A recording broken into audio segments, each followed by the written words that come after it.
The audio content presented here dates back to the inception of my podcasting journey, spanning up to over a decade ago. Please note that the views expressed in this content reflect an earlier version of myself. As my perspectives have evolved over time, so have I. Listeners are encouraged to approach this material with awareness of its historical context. And now, on to what you've been waiting to hear.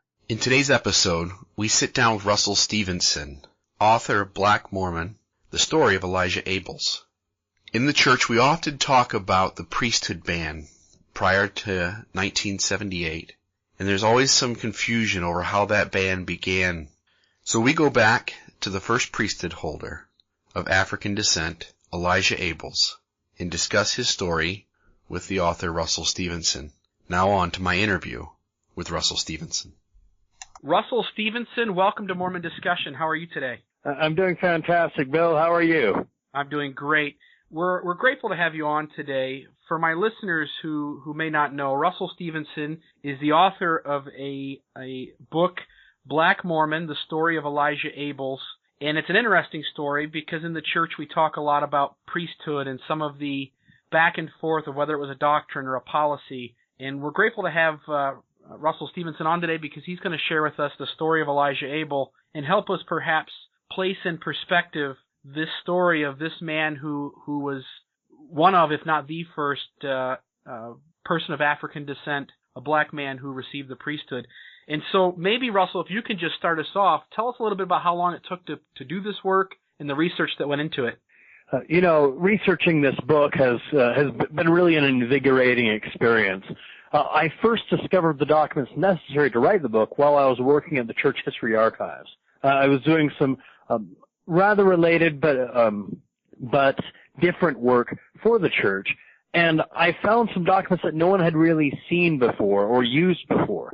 And I thought, it would be good to write an article on Elijah Abels, and it had been some time since anyone had written on him, so I decided to at least start out with an article. And then as I began to dive into the documents, I found that there was enough to merit an entirely new revisiting of his life and legacy. So I decided to start from the ground up. I looked into, his childhood. I looked into, his experiences teaching in Canada. And I saw a very different story than the one that I had been taught previously. Before, I had seen Elijah Abels primarily as a token figure, a rather one-dimensional man, the person who was trying to stay in the church, but he was constantly persecuted, constantly attacked, constantly criticized by both friends and foes alike. I realized that wasn't really the Elijah Abels that surfaced from the documents. Gotcha. Well, let's get started right into it. Would you mind sharing with us maybe some of the interesting points from his early life and his conversion to the church? Certainly. So his early life is shrouded in mystery, and that's often the case for African Americans living in antebellum America. Oftentimes, you just don't have a lot of documentation. You might have the journal entry of a slave owner. You might see some references in the local newspaper, but documentation is quite limited. In fact, the only reason we can have a biography about Elijah Abels is because he joined the church.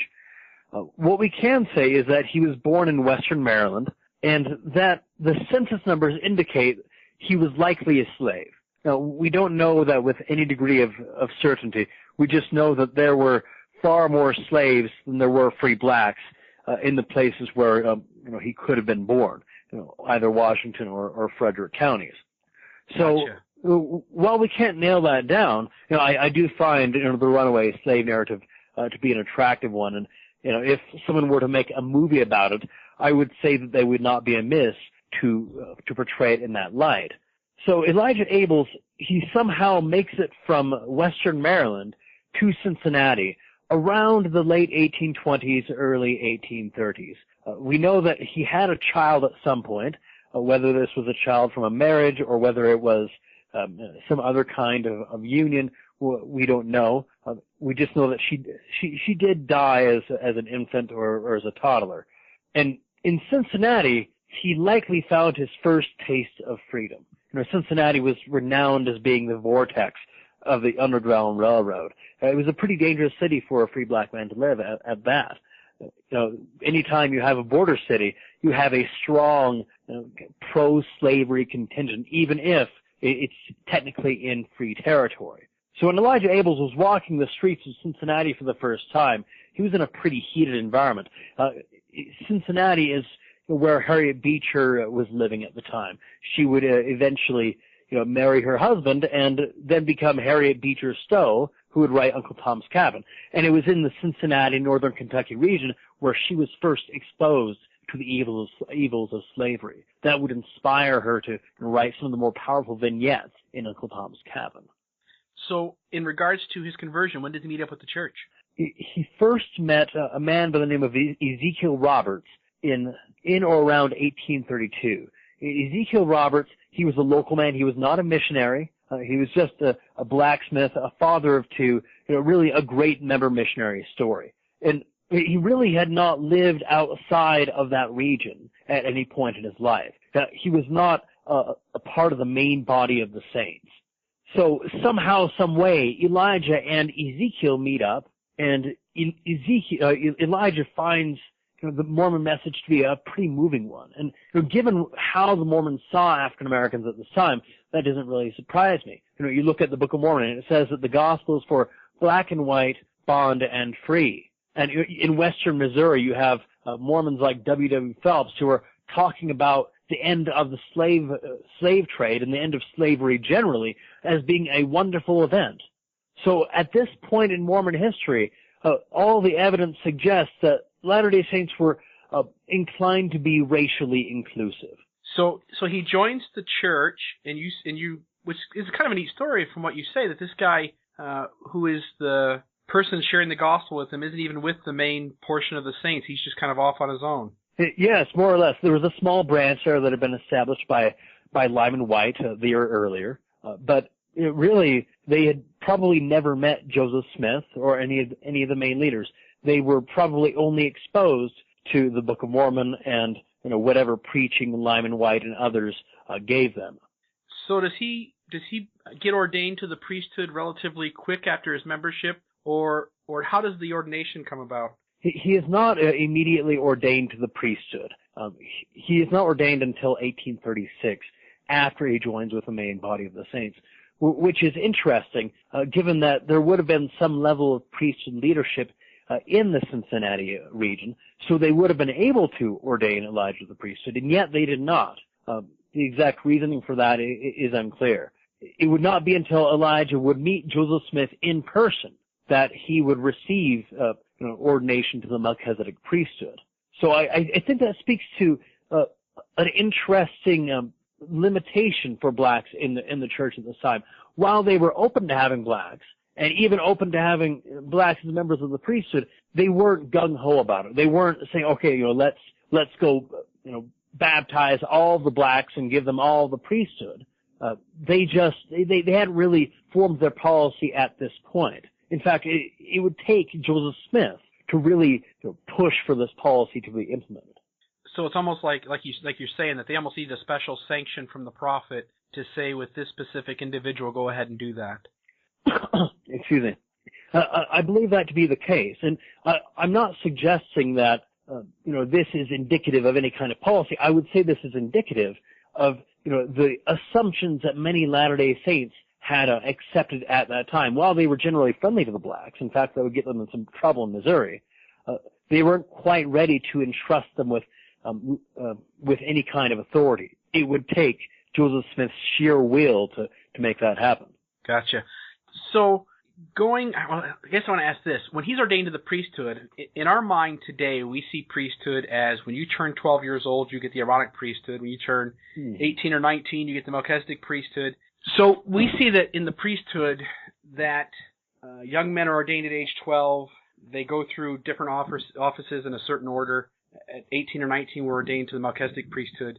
Do we know with Elijah Abels whether he is ordained to the Aaronic or Melchizedek or what office? We do. We have no documented evidence of him being ordained to the Aaronic priesthood, but we do have surefire evidence of him being ordained to the Melchizedek priesthood. We have his elder's certificate. It is in the church archives. Anybody can go there at any time and see it for themselves. So that's really not up for dispute at this point. And what's noteworthy about the timing of this ordination is it makes it clear that Joseph Smith was navigating a pretty difficult racial coalition within the church, because on the one hand, you do have people who are fairly anti-slavery, people like W.W. Phelps. He was willing to prevaricate on certain things, but at the end of the day, he had been an abolitionist. And on the other hand, you have people like Zebedee Coltrane and Abraham Smoot, who they are a lot more sympathetic to the slave system. In fact, Abraham Smoot himself would own 2 slaves. And to complicating matters further, you have the ghosts of Jackson County. See, the Saints had been expelled from Jackson County in summer of 1833. And one of the primary reasons they were expelled from Jackson County was because of their friendliness towards the black population. Whatever their views were on priesthood or anything else to that end, they certainly did not see slavery as a good thing. And then when W.W. Phelps publicly says, maybe some blacks can come into the state of Missouri and join with the body of the Saints, it sends the local press into a conniption. They basically assume that the Latter-day Saints are trying to racially integrate the population, and worse still, that they're promoting racial intermarriage. And that was the gravest of all sins. No respectable white person, north or south, east or west, would ever endorse interracial marriage. And these were the accusations that they were leveling against the Latter-day Saints. It would ultimately lead to them being refugees in western Missouri. And Joseph Smith was very aware of this. So what Joseph Smith does is, in March of 1836, he ordains Elijah Abel to the priesthood, but then the next month, he writes an editorial for the Messenger and Advocate. And in this, he lays out every standard Southern argument for slavery and endorses it, upholds it, celebrates it, says that slavery is indeed ordained of God, and that anyone who says otherwise is clearly unfamiliar with the real situation that Southerners face. He says that blacks are morally decrepit, that they're a really dangerous class of people. And this is all within a month of his ordaining Elijah Abel. So we like to paint Joseph or other leaders kind of being one side of an issue or another, but realizing that at this time in our country that there was a lot of tension over this, over slavery and over the issue that revolved around their freedoms, the abilities that they had to do things, their being considered property. And so Joseph is having a hard time kind of navigating this issue too, it seems. Yes, that's the impression that comes from the documents. A couple months after Elijah Abel's ordination, Governor Daniel Dunklin of Missouri sent a letter to W.W. Phelps and said, listen, you all have been accused of being abolitionists. And just to be clear, being an abolitionist meant that you weren't just anti-slavery, but that you wanted to end slavery immediately. And that was seen as a radical position. It was akin to being a terrorist. You didn't just want slavery to end. You were the kind of person who would sneak into black communities and stir up trouble. So Governor Dunklin says, if you Mormons don't want to be seen as abolitionists, well, then it's up to you. The burden is on you to prove your innocence. And Gotcha. This was not just an abstract debate. This was the kind of thing that had caused the Latter-day Saints to be kicked from Jackson County. It could mean lives. So Joseph Smith was indeed put in a very difficult position. And on the one hand, he supported men like Elijah Abel. His friendship with Elijah Abel would last generations. Or at least the memory of his friendship with Elijah Abel would last for generations. Even in the 20th century, people would be remembering how close Joseph and Elijah were. But at the same time, he could not allow Jackson County to happen again. Right. No, that's fully understandable. All right, so Elijah Abel is ordained to the priesthood. He's ordained to the office of elder, correct? Correct. Okay. And so what happens to Elijah Abel after this? Where does he go? So he's at this point he has joined with the main body of the Saints in Kirtland, and as often happens, shortly after you receive the Melchizedek priesthood, you are called on a mission. Now we have no hard evidence of his being called, but we do know where he was called, and we do know something of what he was doing when he was serving there. In summer of 1838, spring summer, he served in Ontario, Canada. Now, the location is significant here. Sometimes you might say, okay, one mission is basically the same as another. But in this case, Ontario, it would have had interesting ramifications for Elijah Abels, because this was the leading site for runaway slaves in North America.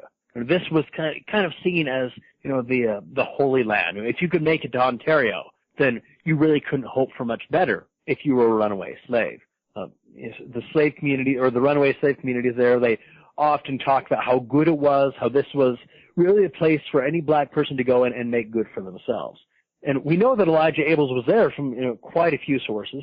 Andrew Jensen, in his biographical encyclopedia, he identifies Ontario as Elijah Abels' mission site. We also have contemporary correspondence that talks about the preaching of a black missionary affiliated with the Mormons, and it gives us a pretty vivid description of the kinds of things that this black missionary was called upon to do. So what you have here is you have on the leading site for black runaway slaves. You have pretty proof positive evidence that Elijah Abels was serving there. And furthermore, you have Joseph Smith, who is fearful of what could happen to blacks if they were to be living in Missouri. I mean, it was written in the law that no free black, or mulatto, as they were called, the biracial African Americans, would be allowed into Missouri. So what I postulate, and this isn't something that we can definitively prove, but I think circumstantial evidence is friendly towards its interpretation, I postulate that Ontario was potentially a site for a black Mormon congregation. And Joseph Smith sent Elijah Abels there to maybe feel out prospects for establishing the church within the black community in Ontario. We can't have them in the gathering place. We can't have blacks gather to the real Zion, but maybe we can have them in a safer locale in Ontario, Canada, where slavery is illegal and blacks can do well for themselves. That makes sense. Do we have any feedback from source material that tells us how successful a mission that he had? We do have some evidence. There was a woman by the name of Eunice Ross, and later in life she wrote letters discussing some of his missionary activities. And the storyline that comes to us is that he was a tremendous preacher. He was very charismatic. She said that she had never heard a gospel sermon like that in her life. Yet he was illiterate, so he wasn't very polished. He wasn't the kind of person who could, fascinate you with great turns of phrases. But the mere power of his testimony was enough to eventually convert Eunice Ross to the Mormon faith. That being said, though, he did have a pretty difficult time. First of all, Canada was on the verge of civil war, and this is one of those stories that really gets left out of American history, even though it did have implications for American foreign policy at the time. So we don't often talk about the foreign policy of Canada and the United States generally. But in Elijah Abel's case, this had real and immediate consequences. You see, there was a clique of pro-American rebels in Ontario, Canada at that time that wanted to ally Ontario with the United States. Now, Ontario was still under British rule, so they weren't about to let that happen. Elijah Abels walks into Canada in the middle of all this.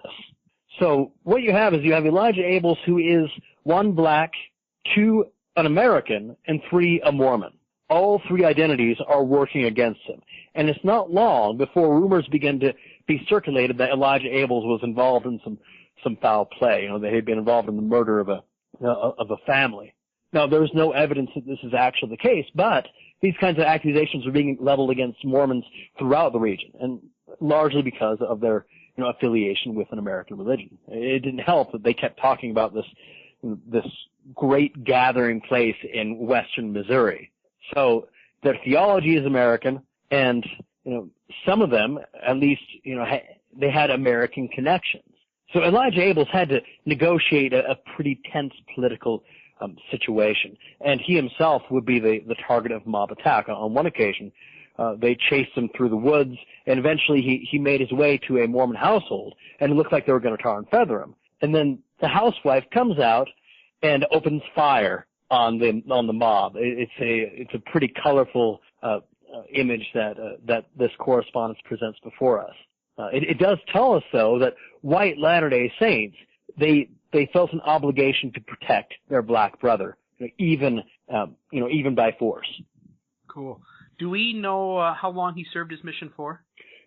What we know is that it wasn't very long. He was out of Canada by September, early October 1838. And Eunice talked about him arriving in April or so. So I would say it was less than a year, probably something on the order of 5 to 6 months.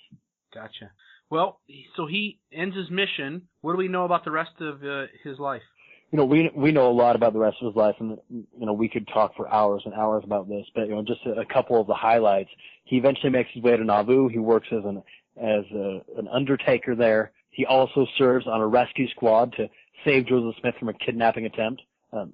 Later on, he moves to Cincinnati, and this is, he moves back to Cincinnati, and this is probably the most important period in his life, because this is when he has a position of authority, and he is living quite a ways away from the Latter-day Saints.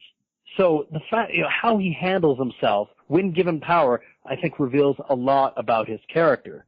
The next evidence that we have of his activities in Cincinnati, it comes up in 1845 after the death of Joseph Smith. Now, I've mentioned before that Joseph and Elijah were very close friends. You could argue that, well, maybe the only reason Elijah stayed in the church at all was because of Joseph Smith.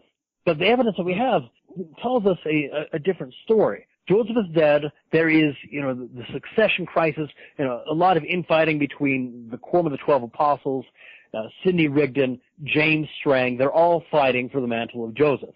Now, you could imagine that if Elijah really had only converted for Joseph Smith, either one, he would have defected at this point. Hey, this isn't for me. My friend Joseph is dead, and frankly, some of you have treated me pretty badly. But he doesn't do that.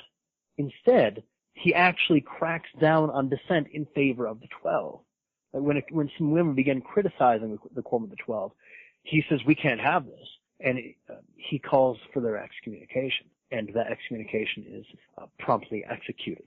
Do we know anything about what year he died and perhaps how his death came about? He died in 1884, and he basically died of old age. It is interesting that he died only a few weeks after serving a mission to Cincinnati. By this point, his wife had died. He was living as a lone man and a renter in some member's house. He was entirely alienated from his family. But yet he was still willing to serve a mission in the closing days of his life. And that mission probably cost him his life. Was he ever called upon in any kind of leadership positions within the church, or certain callings or anything like that we know of Yes. During his life? But in 1839, in December of 1836, we know that he was a 70 because his name appears on a roll for the first council of the 70. Wow. So at this point, he was entrusted with a relative degree of authority, and he obviously exercised that when he was living in Cincinnati. Gotcha. So let's move into another area. Let's talk a little bit about the origins of the priesthood ban from your perspective and your research with Elijah Abels. And maybe if you want to share with me some prominent figures, and obviously Joseph Smith will play into this, but how we got to a point where we had a policy where those with black skin from African descent couldn't have the priesthood. And that's a really important question, and I'm glad you asked it. So, as I've discussed earlier, Joseph Smith, he basically supported an inclusive policy, even if he engaged in, some level of racial politics, out of self-preservation. The origins of the priesthood ban itself date to a time period between 1847 and 1849. So, we have in spring of 1846, the Latter-day Saints, they leave Nauvoo, and it appears that they're going to go to the west, either to California or the Great Basin or maybe the Northwest. It's not entirely certain at this point. They settle in winter quarters. Now, I think it's important to understand how they saw themselves, and I think it's a useful tool for how we can understand the evolution of the race policy. They saw themselves as Israel. Now, in Old Testament times, Israel was not immune from collective sin. In fact, quite the contrary. They often were chastised for collectively sinning in a variety of different ways. The most famous of them being the building of the golden calf in the wilderness, and that caused Israel to wander for some 40 years. I don't think that 19th century Mormons are that much different from ancient Israel in that regard either. So they're in winter quarters, and a mysterious African-American man by the name of William McCary joins their midst. He had been baptized and presumably had been ordained to the priesthood. He had married a white Latter-day Saint woman by the name of Lucy Stanton. Her father was a prominent Latter-day Saint. He had been a stake president, and he was a widely known figure within Latter-day Saint circles. So here you have this prominent white woman marrying a black man, and it scandalized the winter quarters community. They couldn't believe that Lucy Stanton would ever do something so depraved. As I mentioned earlier, this was really a line that nobody dare cross. Whether you're northern or southern, this is the kind of thing that at your kindest you made jokes about this, and at worst it would probably cost some people their lives. So immediately the Mormons began hurling racial epithets at William McCary and his wife Lucy. They use the N-word quite freely, and it's pretty offensive to them. So William McCary and Lucy approach Brigham Young as well as several apostles, and they say, "Brother Brigham, well, what do you have to say about this? They keep saying these things about us, and it's wrong." And you know what Brother Brigham says? Mind you, he's looking at Lucy and William in the eyes. He's looking at racial intermarriage, this sin of sins, and he doesn't even glance at it. In fact, he says, "You know what? Your color does not matter. Your skin doesn't matter. We are all of one flesh." In fact, he says, one of our best elders is, a black man living in Massachusetts. He was referring to Walker Lewis. So as late as, in March of 1847, Brigham Young, he would have opposed a priesthood ban. Now, what ends up happening is Brigham Young leaves Nauvoo, goes out west, to settle, this is the place and all that. But while Brigham Young is out west, William McCary implements a form of racial intermarriage. And to make matters worse, it's plural marriage. And he does this with several of the women there. He's a very charismatic man. He knew how to charm women. And some of these women were married. You can imagine it doesn't take too long before he is run out of town on a rail and his wife is sent in tow. So the leaders who had given William McCary any kind of standing in the church, they come under quite a bit of pressure. They're accusing Orson Hyde of giving a horrible creature like William McCary this kind of authority. And it is within this context that you have the very first comment connecting skin color to a priesthood ban. Parley P. Pratt stands up and tells everyone, this is an awful man. How could you dare follow him? How could you dare listen to him? A man like him with the blood of Ham has no right to the priesthood. So this is the first evidence of there being any kind of connection between skin color and an exclusionary policy as regards to race.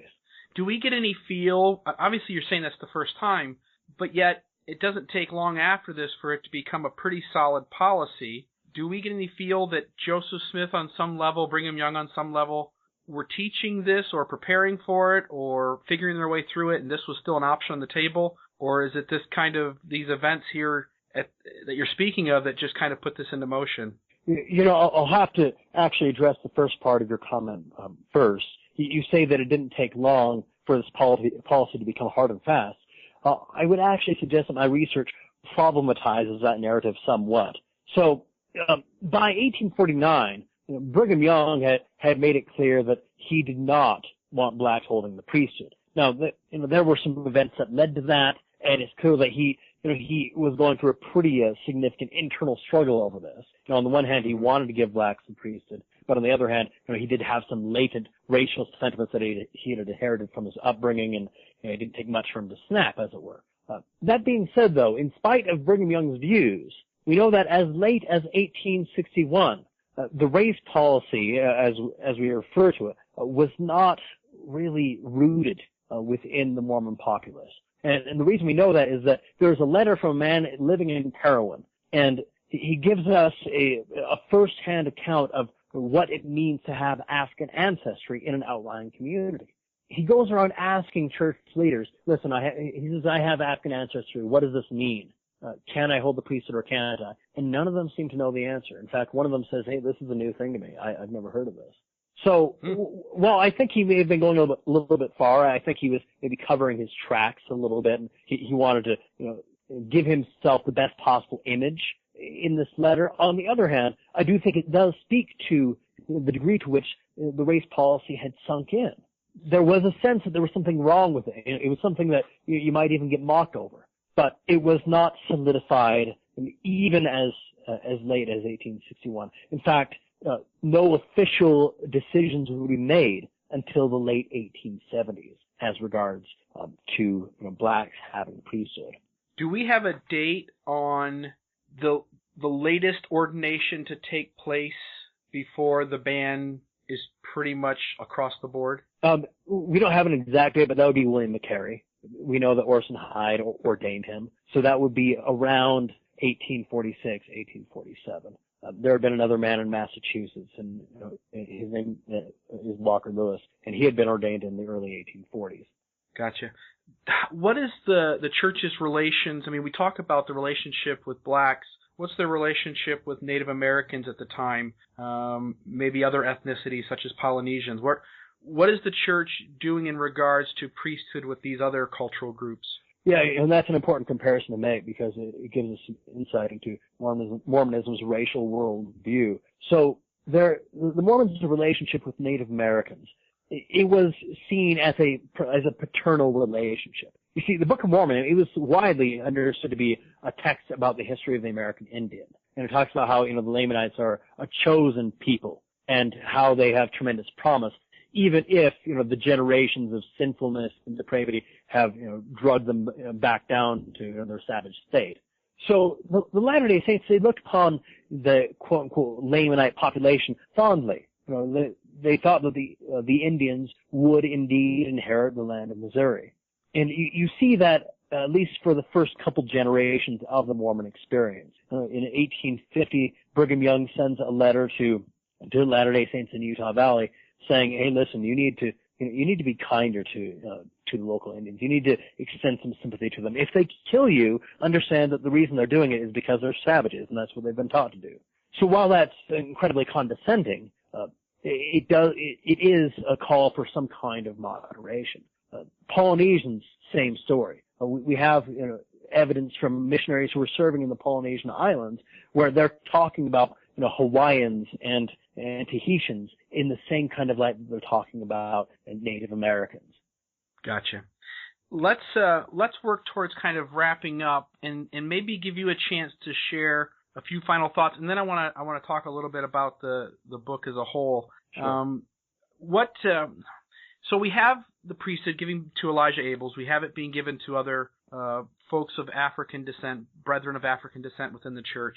We know the ban comes into place. We see that it's not a cut and dry thing, that there's a lot of issues surrounding it and perhaps why this policy goes into place. What are we to take away from this now that we fast forward to 1978 and all worthy males are able to receive the priesthood, and kind of looking back at a reflection of this whole journey? What kind of understanding should we gather from all this information that would help us better see this issue? Yeah, and I think that the recent addition to Official Declaration number 2 really speaks to this. The Church Scriptures Division has recently edited the heading to Official Declaration number 2, and in it acknowledges that at one point in Latter-day Saint history, African American men were occasionally ordained to the priesthood. And then in that heading, it says that church records offer no clear insight as to why this practice was terminated. So the church is making clear that Official Declaration number 2 was, in some ways, an effort to revert to the past. It wasn't a new thing. If anything, it was a very old thing. It was saying, hey, listen, we got it right in the beginning. Let's, get back to how we began. So for me, the big story of Elijah Abel, the major moral takeaway, if that's what a person is interested, certainly the believing Latter-day Saint would be, is that this priesthood ban was not ingrained in the Mormon experience. It was not a necessary part of Mormonism. Rather, it was an unfortunate and wrong-headed cultural adaptation. I often compare it to the Israelites wandering in the wilderness. Why did they wander in the wilderness? Well, it was because they erected a golden calf. Well, the Latter-day Saints ended up erecting a god of whiteness. And by the end of the 19th century, Latter-day Saints are talking about Utah as being a white refuge, as being a place that white people can go to without fear of, marrying into lines of African descent. So the Mormons, they got it right to begin with, and then they deviated from the path that Joseph Smith had essentially established for them. I guess I want to go back maybe to the PBS interview where Elder Holland was interviewed, and he was asked point blank. Yeah, he was asked point blank about how he would respond to the fact that early leaders in the church, Marky Peterson, Elder Bruce R. McConkie, and President Brigham Young, and some of the things they said, and there's others too, I get that, but I think those are the three that are picked on the most. And he essentially said that those brethren, unfortunately, tried to give shape to a policy and probably would have been better off not saying anything at all. And it sounds like very much to what you're speaking about, which is we got away from the truth for a while. And it almost sounds like you're speaking to this idea of a collective sin and something that we as a people had to repent over before the Lord was ready to say, okay, now they're ready, let's put it back the way it should have been. I don't think you're far off on that. I mean, in the early 20th century, it's clear that the Latter-day Saints had begun to use whiteness as a way of identifying themselves, certainly within the Mormon corridor. I've done some research on the history of Mormon dance, and you find that in the 1950s dance manuals, that the writers of the manuals are specifically telling youth not to dance to jitterbug, because essentially it was too closely associated with the African American community. It was widely known as a black dance. And we also have a BYU professor named Alma Heaton. He instituted the first dance classes into Brigham Young University, and he was specifically commissioned to teach the kids how to dance in a civilized way, how to dance in a refined way. And he said, this rock and roll business is actually going to eventually bring us back to the days of the African stomp dance. So whiteness was something that Latter-day Saints were actively trying to cultivate in the early 20th century, and there are some complex reasons for that. But for our discussion, I think what's worth noting is that the Latter-day Saints are capable of adopting the views of their of outsider communities. We are a porous people. We like to think of ourselves as this isolated mountain people who've been living in the mountains and removed from everybody. And that was what they were trying to do. But even though they didn't entirely realize it, they had absorbed the racial prejudices of those that surrounded them. And only a very few people like Joseph Smith were committed to enabling blacks receiving the priesthood at all. Interesting. My wife and I have taken ballroom dancing lessons, and the jitterbug is one of our favorites. So now I've got a story to share with that. There you go. When somebody asks me about it. I want to conclude with this question, and then we'll talk a little bit about the book and where people can find it. Let me start off this way. Brandt Gardner, who I'm sure you're familiar with, yes, has written a lot about the translation of the Book of Mormon, and one of his little pet theories that I think has gotten some attention is his looking at the Book of Mormon and looking at every instance where color is mentioned, a skin of blackness or a dark skin, and he's related it to a spiritual darkness, not at all related to their skin color. And when you were talking there the last few minutes, it reminded me of his commentary, because essentially what you're saying is that we as a people put too much focus on skin color, even in the church, and in a sense got away from what Heavenly Father intended, how we should treat each other. Mm-hmm. And what are your thoughts on Brandt Gardner's theory? Is that a position you take as well? My particular position, I think it's an interesting position, and it could well be true. I think one that is more rooted in the historical experience of the Book of Mormon peoples, and again, this is assuming that they were indeed actual populations, is that the Nephites were just as capable of racism as any other population. And the Book of Mormon is, at the end of the day, primarily a Nephite text. I've I've had some very good conversations with good scholars on this. Max Mueller is the one that comes to mind, and I need to give him really full credit for this particular insight, but it's one that people need to hear. He argues that Samuel the Lamanite, he provides us the best insight into Mormon race out of the entire text, because here you have Samuel the Lamanite, who is clearly part of the racial other. He's a Lamanite, he's depraved, he is backsliding. He preaches to the Nephites, and somehow his words disappear. Then when Jesus Christ comes, he says, well, where are the words of my servant Samuel the Lamanite? And all of these presumably white-ish or comparatively white Nephites, they say to themselves, well, we don't know. Where are they? What happened to them? They somehow escaped the narrative. And Jesus Christ has to specifically tell the Nephite archivist to include the words of Samuel the Lamanite, and they have to go dig them up, and eventually they're integrated into the narrative. So here you have here you have Jesus Christ personally intervening to include the voices of minorities, and that's my particular take on the Book of Mormon text as a historical document. That I don't think in any way denies Brandt Gardner's thesis. I think it's a compliment to it. Gotcha. It is interesting. It almost seems to speak to the fact that we as a people always seem to struggle with those of different color or different cultures, mm-hmm. and really fail to grasp the whole idea that God has sent each of his children here to work out their salvation, and for us to each be brothers and sisters in the gospel, whether in the church or out of the church, and to serve each other and to help each other to move towards Christ. Definitely. I absolutely agree with that. And one other point I would like to make, in regards to how the Mormon people have collectively absorbed the sin of racism.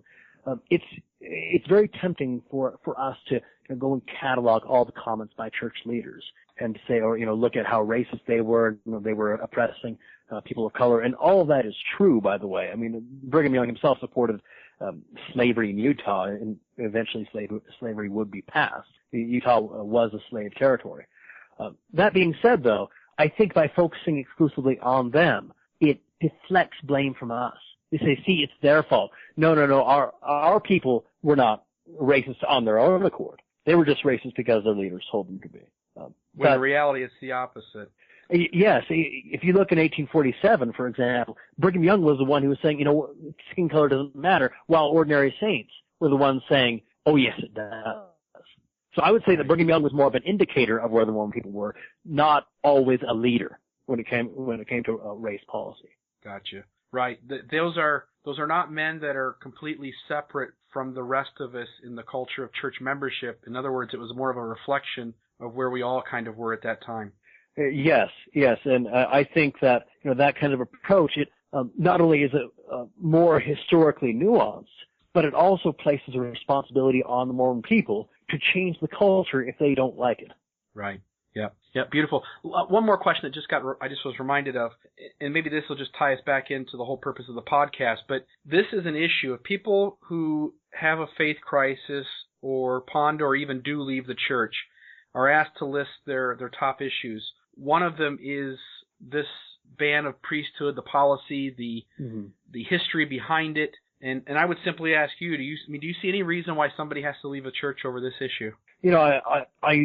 I would be lying if I said this issue didn't trouble me. I mean, I wrote a book about it, so obviously it's going to weigh pretty heavily on my mind.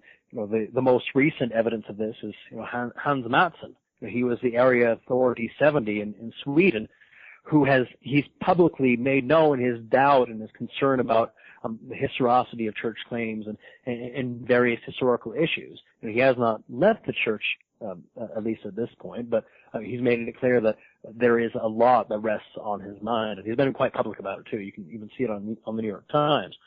So my perspective on this is that it is right for people to be troubled by this. And it's clear that Elder Holland himself is troubled by this. It's clear that the church leadership is troubled by this, by the addition of the official declaration's new heading. And if it didn't trouble them, then they wouldn't really address it. So anyone who were to come to me and say, "Hey, Russell, I'm really worried. Like, how could we as a people do this?" I would sympathize with them. I would say, yeah, indeed, How could we as a people do this? How could we as a people ever possibly allow slavery to exist in our midst as it did in the 1850s and early 1860s? As to whether a person should leave the church or not, my general answer to that is I have yet to find anything in Mormon history that is fundamentally worse than what existed in American society. At the time, the Mormons' worst problems were because they were raised with American values of the 19th century. So right. That's my general answer. I'm not inclined to tell anyone, okay, should you leave, shouldn't you leave? But I can say that their crime was being too American. Gotcha. Beautiful. Where can they find your book at? Yes, there are a couple of different places they can find it at. The easiest place to get it is as a Kindle ebook. It's available on Amazon.com. They can just type in Black Mormon, the story of Elijah Abels. It's $5.99. I've tried to price it reasonably so a lot of people can get their hands on it. The other way, if you prefer to have a hard copy, is by going to my website. It's MormonHistoryGuy.com. Let me just repeat that because this connection is going to be good enough for that. So that's MormonHistoryGuy.com.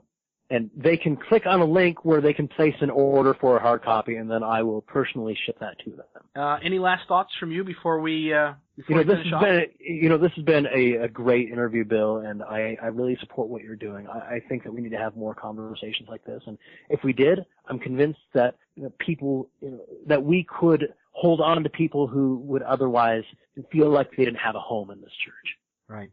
Well, for my listeners, the book Black Mormon, the story of Elijah Abels, we talk continually about the issue of race in the policy prior to 1978, and we always mention the first black man, a member of the church who received the priesthood, Elijah Abels.